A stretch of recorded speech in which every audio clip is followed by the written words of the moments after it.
Assalamualaikum. Welcome with a new lecture. Here we are going to explain about grammar rule. अब हमारे पास क्या है, system है किसका, लीनियर इक्वेशंस का, और उसको हमने सॉर्ट आउट करना है by using grammar rule. 2x2 matrix का ग्रामर रूल हम क्या था कि a of x and a of y हम किस तरह से फाइंड आउट करते हैं। Now let's moving to the system of linear equation have to find out variables x y and z। So अगर हम इसको सबसे पहले हमने ये सारा कुछ डिस्कस किया है, 2 3 and 5 in the column 1, 2 minus 2 and 1 in column 2, y in column 2 and z in column 3, 1 minus 2 and minus 3, like this. And next we have to write about the variables, that is x y and z here is equals to matrix B 13 1 and 2 same as before. तो जल्दी से अब इसका find out करते हैं। Now हमने क्या किया है, डिटर्मिनेंट ऑफ ए कंक्लूड किया है। So determinant of A by using the previous method वो नॉट इक्वल्स टू है zero. If it is not equals to zero then solution exist. अब हमने क्या करना है, क्रैमर रूल के अकॉर्डिंग इसको सिंप्लीफाई करना है। So how can we find out the x, that is equals to a of x, determinant of a of x divided by determinant of a। अब a of x हमने किस तरह से लिखना है, क्योंकि यहाँ पे है a of x, सो हमने इस फर्स्ट कॉलम को स्किप करके इसकी जगह को रिप्लेस कर देना है विद द मैट्रिक्स हमारे पास जो है b मैट्रिक्स। नाउ हम लिखते हैं इसमें a of x हमारे पास क्या है, a of x हमारे पास क्या है कि अब हमने क्या करना है, x पोजीशन पे लिख देना है matrix B, that is 3 1 and that is 3 1 and 2, और बाकी मैट्रिक्स को एज इट इज लिखना है, column 2 and column 3 remains on its own position. और जल्दी से अब हमने इसका भी करना है डिटर्मिनेंट कंक्लूड। तो बाय कंक्लूडिंग इस determinant we have 3 -2 1 -3, again by row 1 कर लें, रो 2 कर लें, कॉलम 1 कर लें, कॉलम 2 कर लें, it's on to you.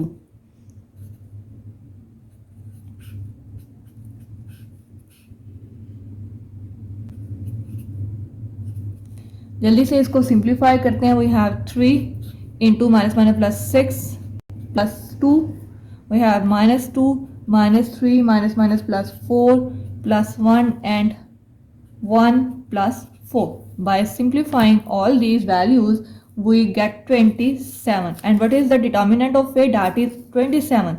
So simply we can find out the value of x as determinant of a of x divided by determinant of a. Determinant of a of x is 27 and we have determinant of a again 27. So we have x. So the value of x is equals to 1. So simply हमने यहाँ पे conclude कर ली x की value.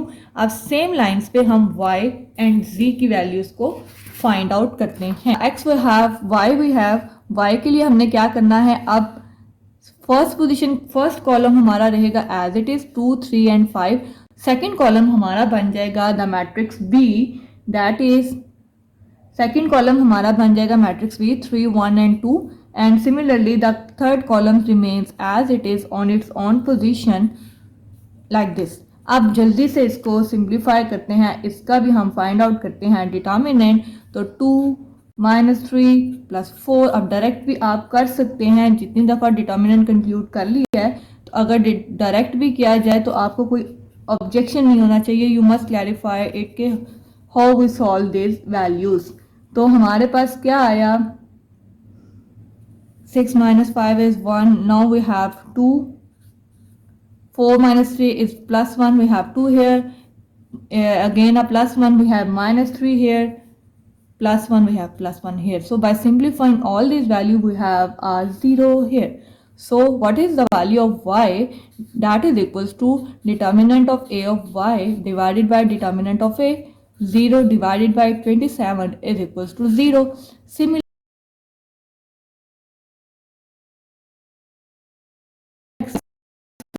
y. So we have 1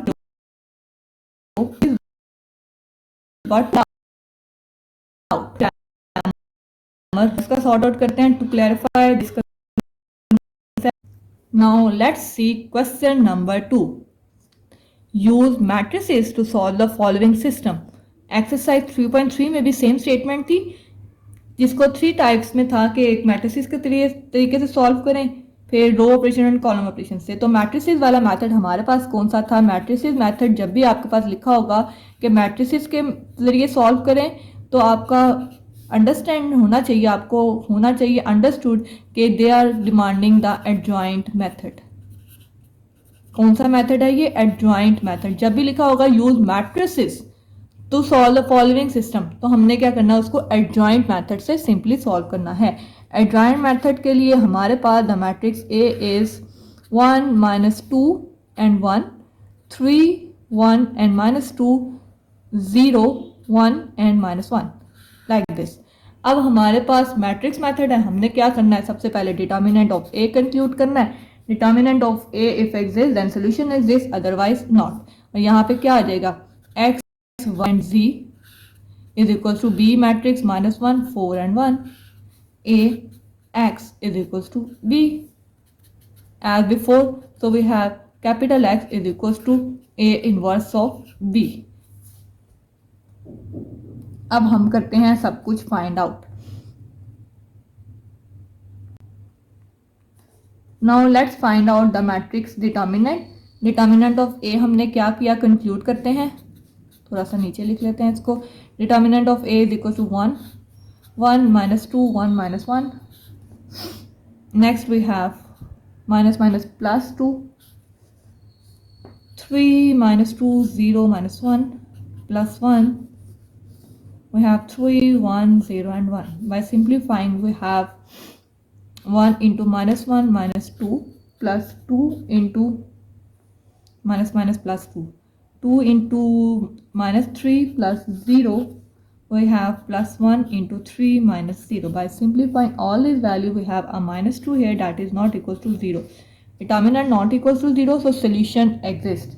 अब next हमने क्या करना है? Finding out it's adjoint. Inverse के लिए क्या करना है? Adjoint of A divided by determinant of A. Adjoint के लिए हमारे पास क्या फॉर्मूला है? कोफैक्टर्स. क्या है? कोफैक्टर्स.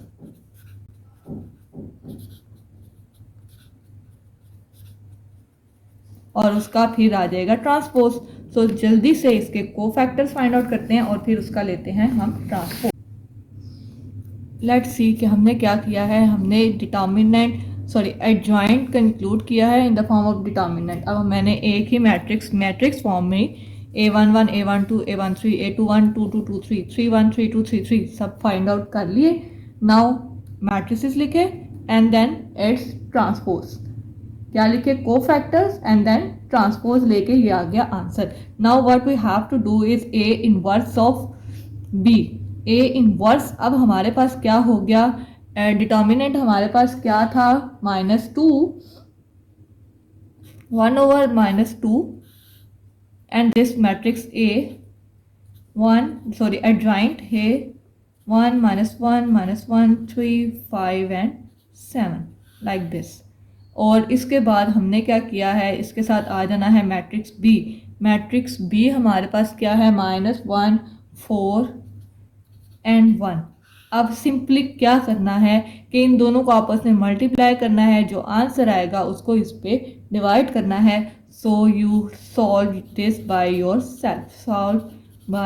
Yourself from this. ठीक है, इतना हमारा हो गया डन. अब यहाँ से सिंपली सॉल्व करना is not a difficult task.